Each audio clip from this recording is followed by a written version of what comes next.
Hey everybody, welcome back to another exciting adventure with live fire cooking with Grandpa's Pride, where God knows what will happen. Anyway, we're doing wings. Super Bowl's coming up, and who doesn't love wings? Stay tuned and roll the intro.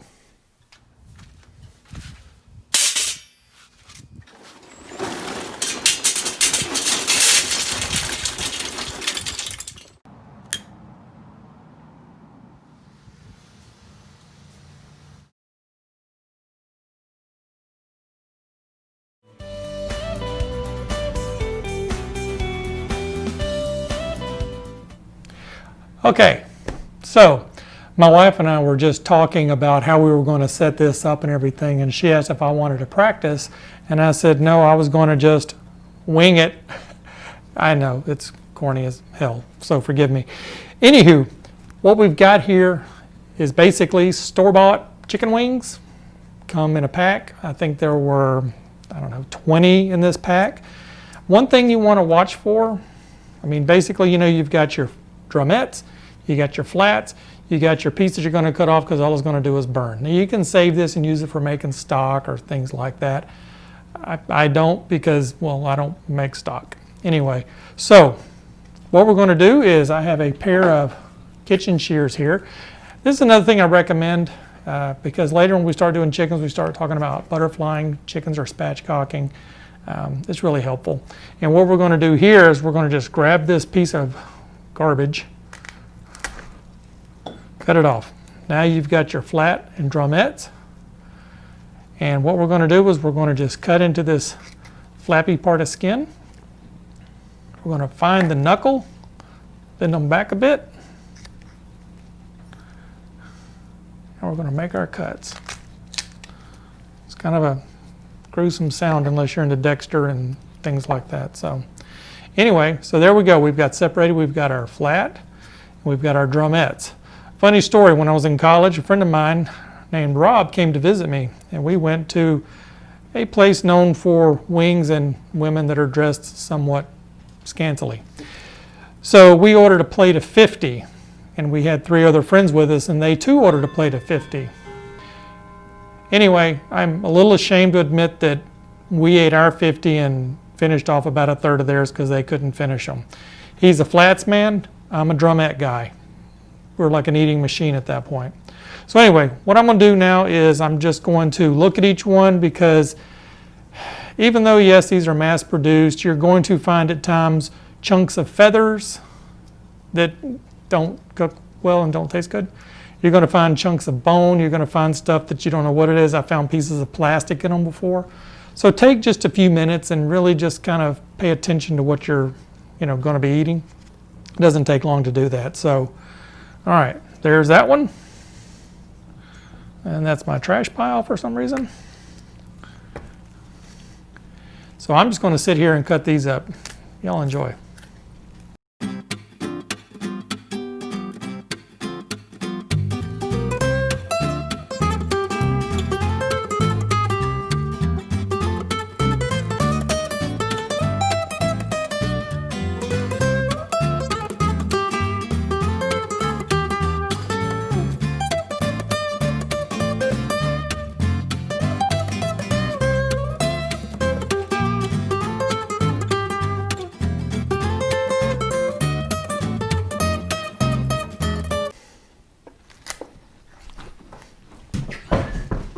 Wing down. No, Riley.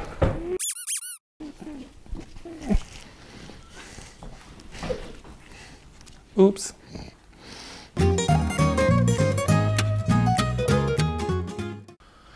Okay, so we've got all the wings cut up and separated from flats to the drumettes. We had to pick out some pieces. One got away from me, hit the floor. It happens. So what I'm going to do now is I'm going to take these, I'm going to give them a good rinse, I'm going to pat them dry, and tomorrow morning I'm going to get up early-ish, and I'm going to do what's called a dry brine on these. A dry brine is where I'm going to add the salt to the chicken before I add the rub, and that way the salt can penetrate into the meat and bring the flavor and hold in the moisture that's there. Because again, chicken, it's kind of lean. It doesn't have a whole lot to it.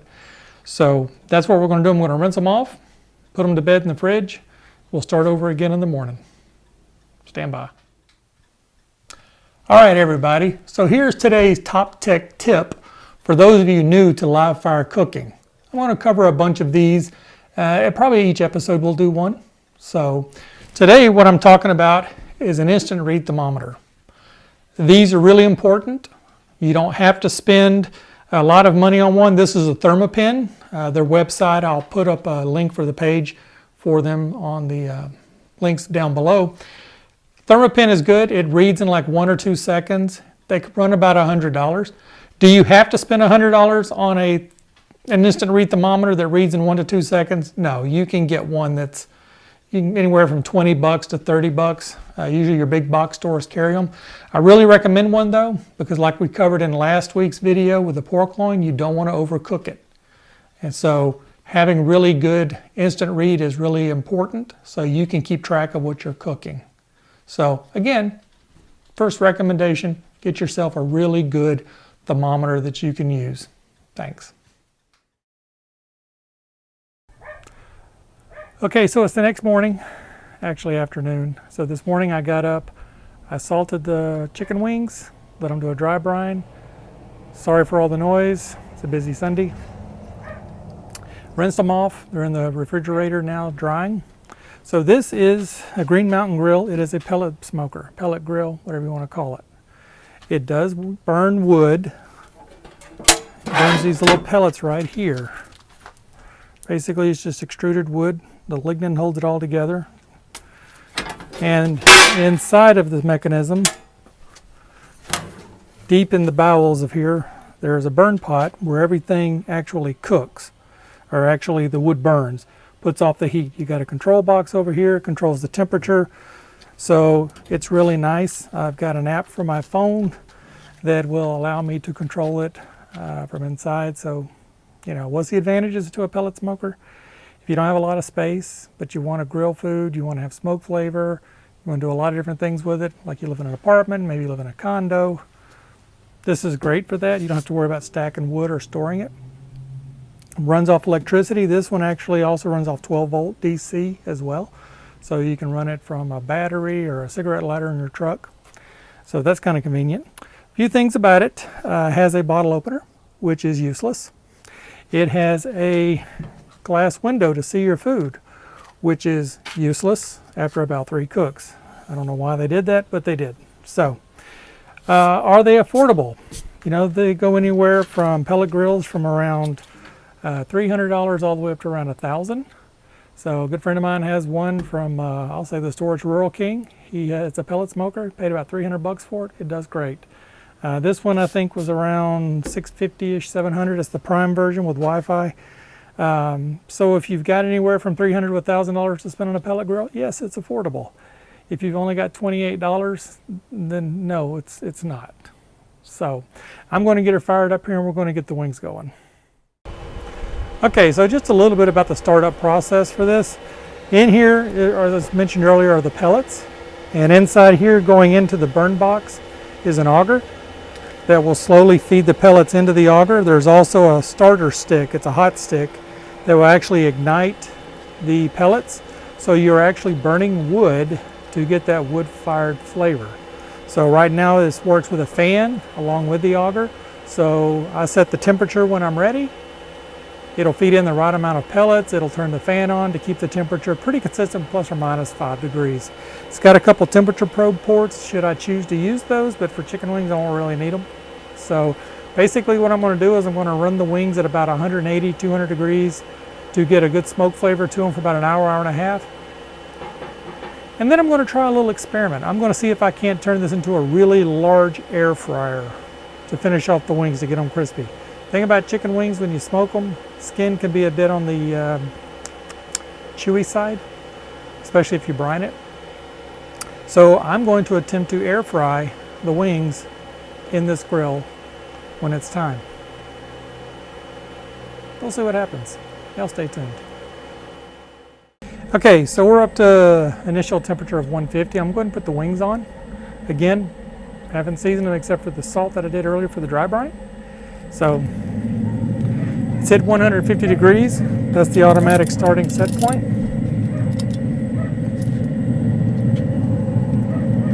gonna lay them in.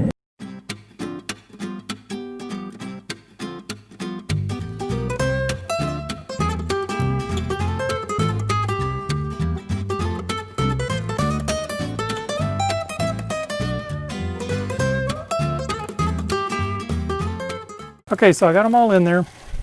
Now what I'm going to do is I'm going to bump my temperature up to about 185 so I can get some good smoke to them for a while. Lower temperature on a pellet grill, you get more smoke. Higher temperature, less smoke. It's real easy, just bump up down here.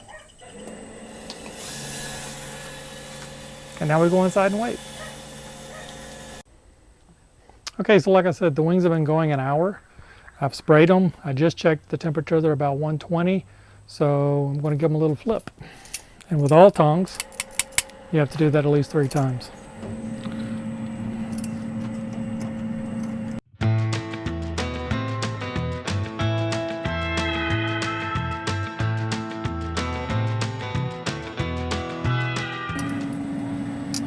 Okay, so you can see they're starting to get some really good color on them. Hit them with a little water on this side. We'll let these go about another 30 to 45 minutes. And then we're going to try to see if we can't make a really big air fryer. So stay tuned.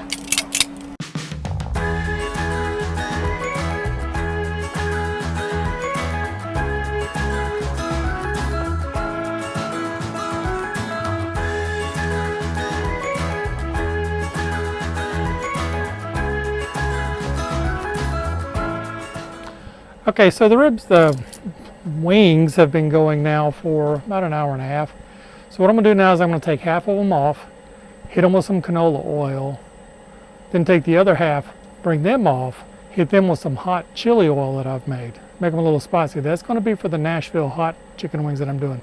The other ones will be done with more of a sweet chili sauce, sweet Thai chili sauce. So I'm gonna get them off. I'm going to try to keep the same ratio of flats to drumettes.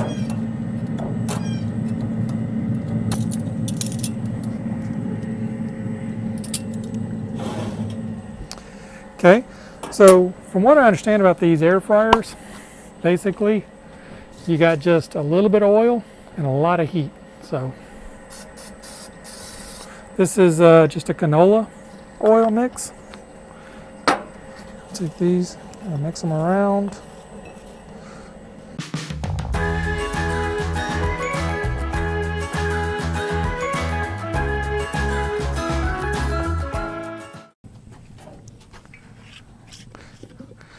I'll do a video on how I make my hot chili oil, but it is exactly that.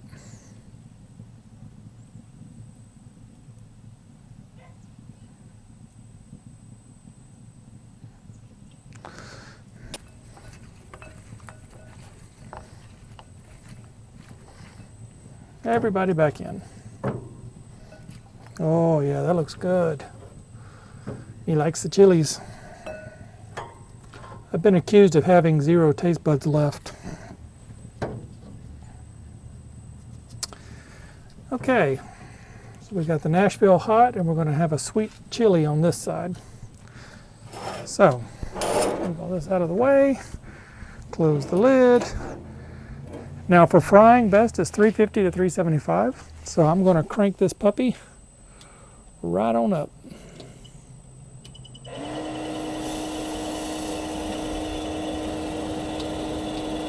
Going for 370. We'll see what happens. Y'all stay tuned. I'll be right back. Okay, so this is the part where some genius forgot to turn on his microphone. So, I'm going to have to do a voiceover on this one, and there it is. Yeah, my Dr. Evil glove, because I'm about to get dirty here. I'm sure I'm waxing on about the beauty of the smoke and the beauty of the smoker and how well it does. And what we're going to be doing, we're going to be pulling these off. Yeah, they look good, don't they? That's the left side is going to be the sweet Thai chili sauce side. And the ones on the right that are a little bit darker are going to be the Nashville hot. So, you live and you learn. Yeah, this is going along well. I'm enjoying these. All right, let's see here. I got my Thai chili sauce. It's sweet. You can get it at a local store. I get mine at a grocery store here in town. It's not the best, but it's what I had on hand until I get some others. So I'm going to drizzle these up. There you go. Maybe a little bit more. Yeah, there you go. A little more. All right. Everybody's nice and dirty now. All right. So we're going to give those a tossy-tossy. Get them back in real quick. And we're going to be taking off the ones, the Nashville Hot. So these aren't getting any kind of sauce. They're just going to get a hot rub put on them. There we go. I want to thank Kendall and Kristen for giving me that rub. It's a Nashville Hot. Had a nice sweet heat to it. So patting them because that's what you do. Now I'm talking about how long we'll leave these on. Probably another 15 to 30 minutes. I'm just going to check them and see how they do. All right. We're inside the Grandpa's Pride secret test location.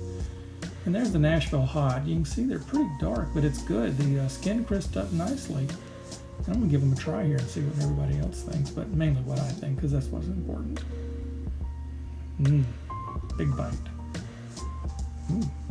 Crispy skin, nice and spicy, with sweet undertones. I'm surprised. I was never had hot Nashville Hot before. I was expecting it to be a bit spicier. But again, I have been accused of having fried my taste buds. It's really good though. I'm sure I'm waxing loquaciously about how good the smoke is. I can taste the rub. I can taste the chicken. The skin's crispy. I seem to really be enjoying this.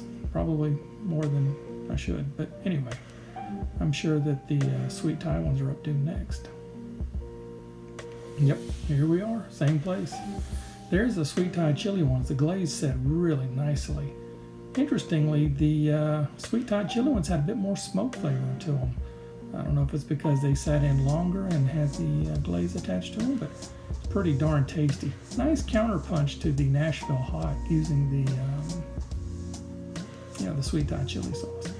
And I'm sure I'm going on and on about how good they are, how easy it is to do this, how fun it is, and it's really simple. It's not rocket science. At this point, I'm making some statements, I'm sure, about being kind to one another because it's a crazy world out there. Thanks, y'all. Take care.